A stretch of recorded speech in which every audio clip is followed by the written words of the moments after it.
हमारा जो आज का पैनल है ना, वो भी बड़े खूबसूरत और फिदा कर देने वाले अंदाज में बटा हुआ है।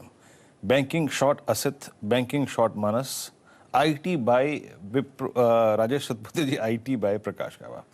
अब इसको बाइसेक्ट करेंगे रचना जी। रचना जी बताइए, गुड मॉर्निंग, आपका टॉप कन्विक्शन ट्रेड। जी good morning and I will go with the view of Asit and all.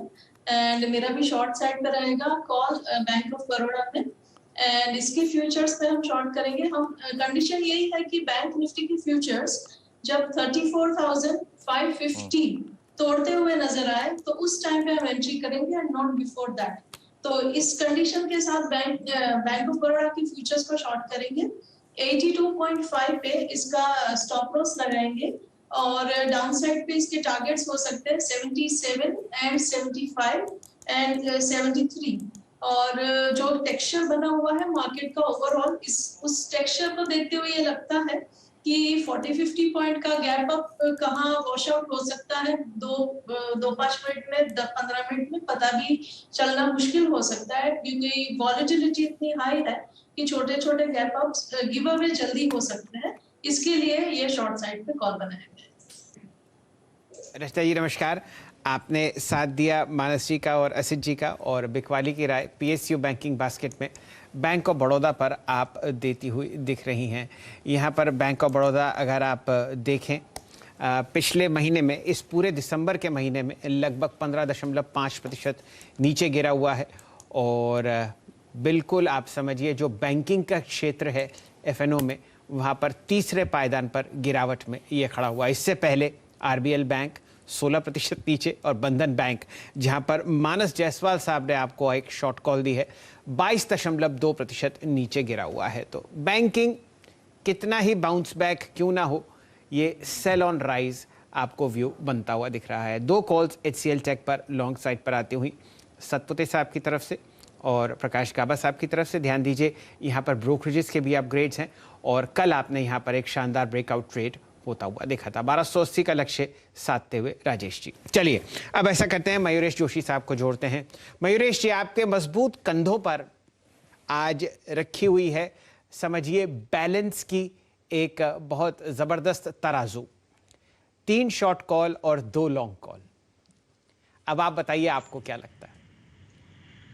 Morning Shail sir, morning Viru, good morning to everyone on the panel. तो बिल्कुल आई थिंक मार्केट से एक दायरे में ट्रेड में फंसा हुआ रहेगा। वॉलेटिलिटी जैसे असित जी या रचना जी कह रही थी, आई थिंक बरकरार रह सकती है। जैसे राजेश जी और काबा जी ने कहा, आई थिंक एक डिफेंसिव बेट आईटी बन के आता है। तो आई थिंक मार्केट्स में जो एक सेक्टर रोटेशन चलता है, इसमें I think sectors like financial services, NBFCs weak लग रहे हैं।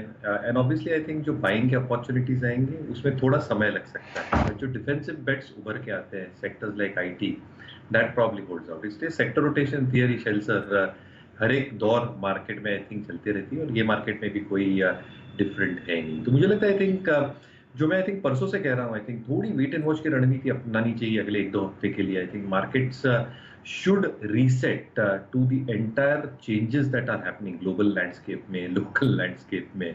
तो मुझे लगता है आई थिंक ये जो रीसेट का प्रोसेस है शायद 1 से 2 हफ्ते में आई थिंक खत्म हो जाएगा, और जो नए सेक्टर्स उभर के आएंगे, जो नए लीडर्स उभर के आएंगे, क्योंकि हर एक मार्केट रैली और लेग में नए सेक्टर्स और नए लीडर्स उभर के आते हैं, और जो प्रीवियस रैली के सेक्टर्स और लीडर्स होते हैं that obviously gets change because of sector rotation. तो मुझे लगता है आई थिंक आईटी एक स्ट्रॉन्ग फुटिंग पे तो है ही।